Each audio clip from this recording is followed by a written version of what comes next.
আমার একমাত্র দুলাভাইয়ের কারণে আমার জীবনের সবচেয়ে বড় বড় ক্ষতিগুলো হয়েছিল। আমরা দুই বোন দুই ভাই। আমি বোনদের মধ্যে দ্বিতীয়, আর ভাই বোন মিলে আমি 3 নাম্বার সিরিয়ালে।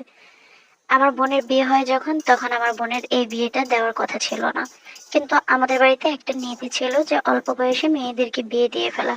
প্রতিটা ঘরের মধ্যেই এরকম আইন ছিল যে মেয়েরা যখনই স্কুল পার হয়ে যখনই কলেজে যাবে কিংবা স্কুলে থাকা অবস্থায় 8 9-এ থাকা অবস্থায় বিয়ে দিয়ে ফেলাটাকেই বেশি সুন্দর মনে করে এবং উপযুক্ত টাইম মনে করে। আমার বোনের বেলায়ও এরকমটাই হয়েছে। আমরা দুই বোনেই দেখতে অনেক সুন্দরী ছিলাম এবং খুব লম্বা চূড়া ছিলাম। আমার বোনের জন্য ছেলে খুঁজে বের করাটা অনেক কঠিন ছিল, কারণ ওর লম্বার সাথে একটা ছেলেকেও খুঁজে পাওয়া যেত না যে ওর হাইটের সাথে মিল ছিল এরকম। বয়সটা কম ছিল, কিন্তু আমরা একদম শুকনা লম্বা এরকম ছিলাম। আমার মা বাবা দুজনেই লম্বার কারণে আমরা ভাই বোনগুলো লম্বা লম্বা হয়েছি। তবে ভাইদের থেকে আমরা বোনেরাই একটু বেশি লম্বা, যার কারণে আমাদের জন্য ছেলে খুঁজে বের করাটা একটু কষ্টদায়ক ছিল। তারপরে বোনের জন্য অনেক খোঁজাখুঁজি, নানার বাড়ি থেকেও খুব প্রেশার দিত যে আমার বোনের নাকি বয়স হয়ে যাচ্ছে, অথচ আমার বোন তখন মাত্র হাই স্কুলও পার হয়নি। এমন বয়সেই তারা বলতেছে যে বয়স বেশি হয়ে যাচ্ছে, তাড়াতাড়ি বিয়ে দিয়ে ফেলার জন্য। ওই যে বললাম, এটা কিছু কিছু অঞ্চল ভেদে নিয়ম থাকে, কিংবা মানুষের এই নিয়মের উপরে নির্ভর করে যুগ যুগ পার করে দেয়। ঠিক আমাদের গ্রামটাও এরকমই, অল্প বয়সে মেয়েদেরকে বিয়ে দিয়ে ফেলা। আর সেটা তো চিন্তাও করা যায় না যে একটা মেয়ে কলেজ ইউনিভার্সিটি পর্যন্ত পড়াশোনা করবে, এরকমটা চিন্তাও করা যায় না। আমার বোনের জন্য এই বিয়েটার সম্বন্ধ যখন আসে দুলাভাইয়ের সাথে, তখন দুলাভাই দেখতে আমার বোনের ঘাড় পর্যন্ত পড়তো। আমার বোন এতটাই লম্বা ছিল। আমরা বিয়েতে রাজি ছিলাম না, কেউই রাজি ছিল না, কিন্তু একটা প্লাস পয়েন্ট সবসময় সামনে এসে দাঁড়াতো। সেটা হলো উনি 3 বোনের একমাত্র ভাই, যার কারণে খুব আদরের এটা সবাই মনে করতো। আর ওনার বাপের অনেক সহায় সম্পদ ছিল জেলা শহরে। এই জিনিসটাকে সবাই প্লাস পয়েন্ট হিসেবেই ধরে নিয়েছে, আর আমার বোনকে এক দেখাতেই তারা খুব পছন্দ করে ফেলেছে। তাদের কাছে এটা কোনো প্রবলেমই মনে হয় নাই যে আমার বোন ছেলের থেকে এত লম্বা দেখতে, মানুষ কি বলবে। যেমনটা আমরা চিন্তা করি, তারা এটা চিন্তাও করেনি। তারা যে কোনো কিছুর বিনিময়ে আমার বোনকে তাদের ঘরের একমাত্র ভাইয়ের বউ করতে চেয়েছিল। তখন বাধ্য হয়ে আমার নানার বাড়ির সকল মানুষ রাজি হয়ে গেছে। আমার বাপ একটু কম রাজি ছিল, কারণ ছেলেটাকে দেখতে উপযুক্ত ছিল না। আমার বোনের থেকে আগে তো অনেক শর্ট, তারপর পড়াশোনা খুব একটা করেনি। কিন্তু ওই জিনিসটা সবাই মেনে নিয়েছে, কারণ হলো আমার বোনেও তো খুব বেশি পড়াশোনা করেনি, এজন্যই।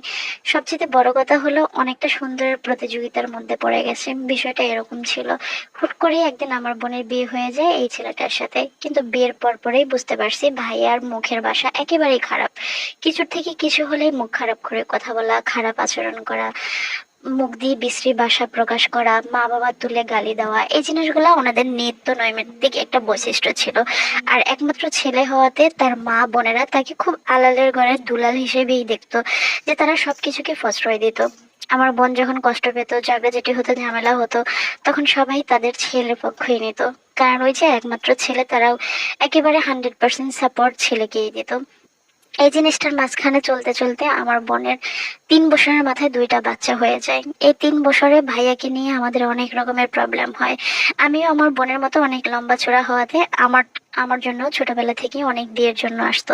আমি নানার বাড়িতে থেকেও পড়াশোনা করেছি দীর্ঘদিন। নানার বাড়িতে থেকে পড়াশোনা করার কারণ ছিল আমার বোনের জামাই সবসময় আমাকে বিরক্ত করতো। আমাদের বাড়িতে আসলেই কেন যেন মনে হয় যে ওনার ফোকাসটা আমার দিকে অনেক বেশি ছিল। এই জিনিসটা নিয়ে আমার পরিবার একটু চিন্তিত হয়ে পড়লাম। ছোটবেলা থেকে এগুলা খুব একটা বুঝতাম না। এই যে 3টা বছর পার হয়েছে, এই জিনিসগুলো আমরা কেউ অত বেশি খেয়াল করতাম না, কারণ সবসময় দেখতাম যে ঈদ আসলেই উনি আমার বোনকে কিছু দেওয়ার আগে আমাকে কিছু দেওয়ার চেষ্টা করতো, কিংবা আমার বোনকে বলতো তোমার বোনকে আমাদের বাড়িতে আসতে বলো, থাকতে বলো, এখানে ভর্তি করিয়ে দাও, এরকম একটু বাড়তি বাড়তি চিন্তা করতো। এই জিনিসগুলো আস্তে আস্তে এমন এক পর্যায়ে গিয়ে পৌঁছালো যে যখনই আমার জন্য বিয়ের জন্য আসতো, উনি কেন যেন বিয়েতে রাজি হতো না। আর একমাত্র বোনের জামাই হিসেবে সবসময় ওনাকে প্রায়োরিটি দেওয়া হতো অনেক বেশি, যে উনি কি বলে সেই কথাটা সবাই শুনতে চাইতো। কিন্তু উনি কখনোই আমাকে বিয়ে দেওয়ার জন্য গ্রাহ্য করতো না।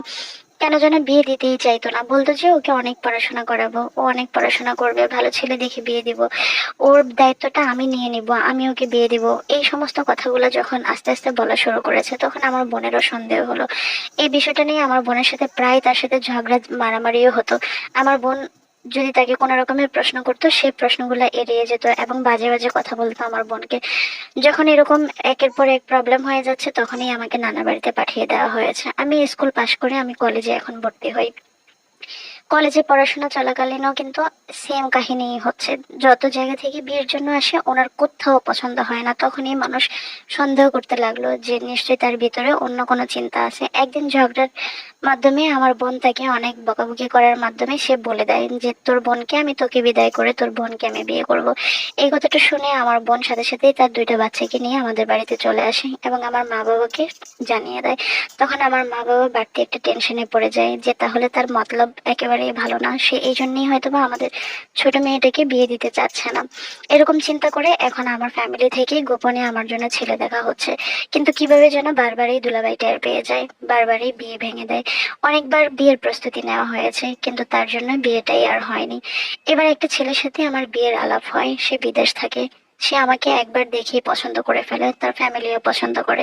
ওই যে একটা কথা বললাম আমার বোনের ক্ষেত্রে যা হয়েছিল, ছেলে দেখতে আমার বোনের থেকেও খাটো ছিল, আমার বেলায়ও তাই। কারণ আমরা দুই বোনই অনেক লম্বা। এই ছেলেটাও আমার থেকে অনেক খাটো, কিন্তু তারা আমাকে দেখেই পছন্দ করে এবং আমার ফ্যামিলিও এখন গোপনে আমাকে বিয়ে দিতে চায় দুলাভাইকে না জানিয়ে। দুলাভাইকে না জানিয়ে যখন আমার সমস্ত বিয়ের দিন তারিখ ঠিক করে ফেলা হয়েছে, তখন আমার বোন তাকে ফোন করে জানালো যে আমার বোনের বিয়ে, তোমার দাওয়াত। আমার মা বাবাও ফোন করলো, তার ফ্যামিলিকে দাওয়াত দিল, কিন্তু সে বিয়েতে আসলো না। এবং সে বারবার হুমকি দিল যে তোর বোনকে কিভাবে সংসার করাস সেটা আমি দেখে নিব। এরকম বাজে বাজে কথা বলে হুমকি দমকি দেওয়া শুরু করলো। কিন্তু তার ফ্যামিলি সাপোর্ট করলো যে ঠিক আছে আপনারা বিয়ের অনুষ্ঠানটা সেরে ফেলেন, সব ঠিক হয়ে যাবে। আস্তে আস্তে আমার বিয়ের সমস্ত আয়োজন শেষ হলো। আমি নতুন জামাই নিয়ে যখন আমাদের বাড়িতে ফিরতে গেলাম, তখনই আমার বোনের জামাই কিভাবে কিভাবে যেন তার ফোন নাম্বার খুঁজে বের করলো মানুষের মাধ্যমে, নিয়ে আমার হাজবেন্ডের কাছে আমাকে নিয়ে আজে বাজে কথা বললো। তার সাথে নাকি আমার বিয়ের কথা ছিল, তার সাথে আমার অন্যরকম কোনো সম্পর্ক ছিল, এমন এমন নোংরা হাজারো কথা বললো। তখন আমার হাজবেন্ড আমাকে তো খুব একটা চিনেও না, মাত্র 2-4 দিন হলো বিয়ের। উনি আমার সাথে অনেক রাগ করলেন, আমার পরিবারের সাথে অনেক রাগ করলেন এবং এগুলা নিয়ে ঘরোয়াভাবে একটা বৈঠক হলো। সেখানে আমার হাজবেন্ডকে সমস্ত রকমের চেষ্টা করে বোঝানো হলো যে এরকম কোনো কিছুই না, সে নিজ থেকে আজে বাজে কথা বলছে। তখন তাকেও উপস্থিত করানো হলো তার ফ্যামিলির মাধ্যমে। উনি সমস্ত কিছু স্বীকারোক্তি করলেন যে উনি আমাকে অনেক আগ থেকে পছন্দ করেন, আমার বোনের বিয়ের পর থেকেই। উনি আমার বোনকে নয় আমাকে নিয়ে সংসার করতে চাইছেন, সেজন্য উনি আমার এত বড় ক্ষতি বারবার করার চেষ্টা করেছেন। আমার হাজবেন্ডকে সমস্ত কিছু যখন বিশ্বাস করাতে পেরেছে সবাই মিলে, তখন আমার হাজবেন্ড একটা শর্ত দিয়ে বসলো। আর সেটা হলো যখনই আমার দুলাভাই আমার বোনকে নিয়ে আমাদের বাড়িতে আসবে তখন আমি যেন আমাদের বাড়িতে না যাই, এবং আমার হাজবেন্ডের সাথে যেন আমার দুলাভাই আর কখনোই কথা না বলে, সামনাসামনি যেন আর কখনোই না হয়। এই পরিস্থিতিতে সব সিদ্ধান্ত আমরা মেনে নিয়ে আমি আমার হাজবেন্ডের সাথে তাদের বাড়িতে চলে আসি। আমি এখন ওর সাথে সংসার করতেছি খুব শান্তিতে, কিন্তু আমার কাছে অনেক বেশি কষ্ট লাগে যে কখন কোন বিপদ চলে আসে। আমার বোনের জামাইকে আমি অনেক বিশ্বাস করতাম, আমার পরিবার অনেক বিশ্বাস করতো, কিন্তু তার রুচি এবং তার মুখের ভাষা, তার ইচ্ছাগুলা এতটাই নোংরা ছিল, এতটা খারাপ ছিল, যা আমার জীবনটা সহকারে ধ্বংস করে দিয়েছে। আমার বোনও সেখানে সুখে নেই, এখনো সুখে নেই। শুধুমাত্র আমার বোন দুইটা বাচ্চার দিকে তাকিয়ে তার সমস্ত অন্যায় অবিচার সবকিছু সহ্য করছে। আসলে মানুষের রুচিবোধ কতটা নোংরা হলে এরকম ঘটনা ঘটতে পারে।